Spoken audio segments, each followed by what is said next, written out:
G'day legends, and welcome. When you think of Australia, what comes to mind? Beautiful beaches, stunning outback, and animals that want to get you, right? We've all heard the stories, haven't we? That every creature down under, from the tiniest spider to the biggest croc, is packing some serious venom or a mouthful of razor-sharp teeth. The whole world seems to think our beautiful country is one big death trap. You hear tales of snakes in your toilet, sharks in every wave, and spiders the size of dinner plates just waiting for you. It's a reputation that's spread far and wide, making some folks a bit nervous to even visit. But I'm here to tell you, while our wildlife is absolutely incredible and deserves a whole heap of respect, a lot of what you hear is just a bit of a tall tale. It's a bit of a myth. Today, we're going on an adventure to separate the fair dinkum facts from the fiction. We're going to look at some of Australia's most famous deadly animals and find out what the real story is. Are they really the cold-blooded killers the movies make them out to be, or is there more to it? I reckon you'll be surprised by what we discover. So grab your khakis and let's dive headfirst into the truth about Australia's incredible wildlife. We're going to get up close and personal with some of the most misunderstood critters on the planet. We'll look at the science, the statistics, and the real-life encounters to show you that with a bit of knowledge and a lot of respect, you can appreciate these animals for the true beauties they are. Let's get into it. Right, first up, we're heading into the beautiful, warm, tropical waters of northern Australia. But lurking in these pristine seas is a creature that's almost invisible, a phantom of the ocean. Look at this, the box jellyfish. What a beauty! It's not your average jellyfish, this one is a true work of art. See its cube-shaped bell? That's where it gets its name. And trailing behind it are up to 60 tentacles that can stretch out for 3 meters. Each one of those tentacles is covered in millions of tiny, microscopic stinging cells called nematocysts. They're like little harpoons, ready to fire venom at the slightest touch. Now, the venom of this little tacker is seriously potent. It's designed to instantly stun or kill its prey, like small fish and prawns, so they don't struggle and damage its delicate tentacles. If a human gets a significant sting, that venom can cause excruciating pain, and in severe cases, it can affect the heart and nervous system, leading to cardiac arrest. It's why this animal has such a fearsome reputation, and you have to be incredibly careful. It is, without a doubt, one of the most venomous marine creatures on the planet. Danger, danger, danger! But here's the bit they don't always tell you. Fatalities are actually incredibly rare. You beauty! We've gotten so clever. We have stinger suits you can wear, nets that protect popular beaches during stinger season, and public vinegar stations right on the sand to douse a sting, which stops the undischarged stinging cells from firing. Plus, our medical response and anti-venom are absolutely fantastic. So while this ghostly critter is a serious danger, the actual number of deaths over the last few decades is very, very low. It's all about being jelly-wise in the water. Now for an animal that is very, very close to my heart, a living, breathing dinosaur, the saltwater crocodile. Just have a look at the size of this fella. What an absolute weapon. These are the largest reptiles on the planet, a prehistoric predator that has been around for millions of years. They are the apex predator in their environment, and everything about them is built for power. That massive jaw can slam shut with more force than any other animal, a bite that's designed to hold and not let go.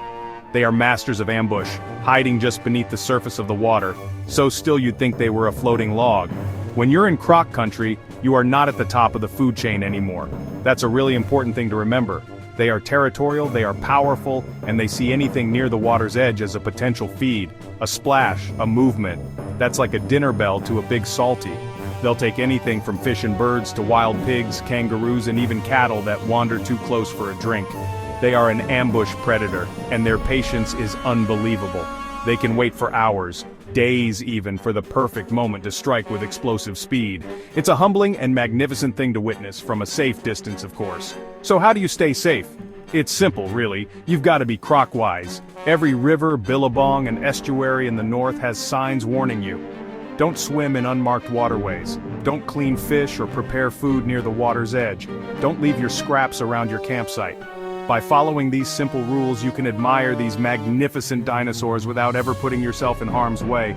They are a vital part of the ecosystem, and the key isn't fear, it's respect. Respect their power, respect their territory, and you'll be absolutely fine.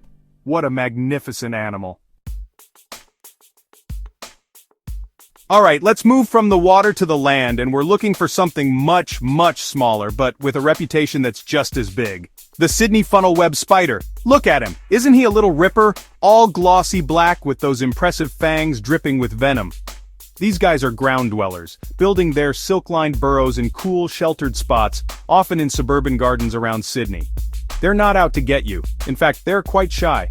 They spend most of their time in their burrow, waiting for an unsuspecting beetle or lizard to wander past. The reason this little guy is so famous is because of its venom. In male spiders, the venom contains a special neurotoxin that is super effective on primates, including us humans. A bite can be incredibly painful, and if left untreated, the venom can overload the nervous system, causing muscle spasms, breathing difficulty, and it can be fatal. Those fangs are so strong they can even bite through a soft shoe or a fingernail. He's a tough little unit and he demands respect. You definitely don't want to be on the wrong end of those fangs. But here's the good news, the absolute best news.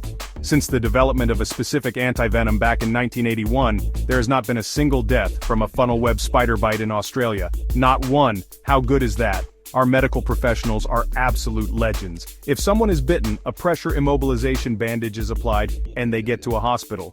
The anti-venom is so effective it can reverse the symptoms in minutes. So while this spider is medically significant, it's not the death sentence people think it is. We've learned to live alongside this little Aussie battler. Okay, now for an animal that makes a lot of people a bit jumpy. The eastern brown snake. What a gorgeous animal. Look at that slender body, that beautiful brown color that helps it blend in perfectly with the dry grass and bushland. These snakes are found all over the east coast of Australia, from the country to the city. They are a fast-moving, alert snake, and they have some of the most potent venom in the world. In fact, on a drop-for-drop basis, its venom is ranked as the second most toxic of any land snake. It's a complex cocktail, but the main problem for humans is a powerful neurotoxin that can cause paralysis and a coagulant that messes with your blood. These snakes are often misunderstood. They're not aggressive, they're defensive, they don't want to bite you, they'd much rather save their venom for their prey, which is mostly mice and rats. In fact, they play a huge role in controlling rodent populations, especially around farms. A bite to a human is a last resort. They'll usually try to flee first. If they feel cornered and threatened, they'll raise their body up in an S shape, a clear warning that says, "Back off, mate, leave me alone." It's when people don't see them or accidentally corner them that a bite might happen. And just like with our spiders, the story doesn't end with the bite. Australia has fantastic medical care. Even though the eastern brown is responsible for more snakebite fatalities than any other species in Australia, the actual number of deaths is still very low, usually only 1 or 2 people per year out of the thousands of bites reported. Why? Because of effective first aid, the pressure immobilization technique, and readily available anti-venom. So again, it's not about being terrified, it's about being aware. Watch where you step in the bush, and if you see one, just stand still, let it move on and admire it from a distance. What a beauty. We're heading back into the ocean, but this time we're looking for the big boss, the landlord, the great white shark.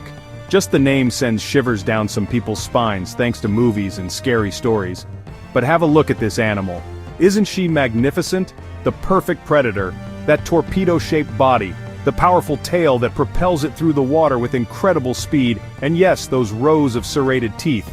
They are a wonder of evolution. They are not mindless killing machines, they are intelligent, curious, and calculated hunters. Their reputation as man-eaters is just not fair dinkum. Great whites feed on seals, sea lions, and whale carcasses, big, fatty meals. Humans are not on their menu, we're just too bony. Most incidents involving humans are believed to be cases of mistaken identity. A surfer on a board or a swimmer splashing around can look a lot like a seal from below. The shark will often do an investigatory bite, and once it realizes it's not its usual food, it will let go and swim away. The tragedy is that with a bite from an animal that powerful, even an investigatory one can be devastating.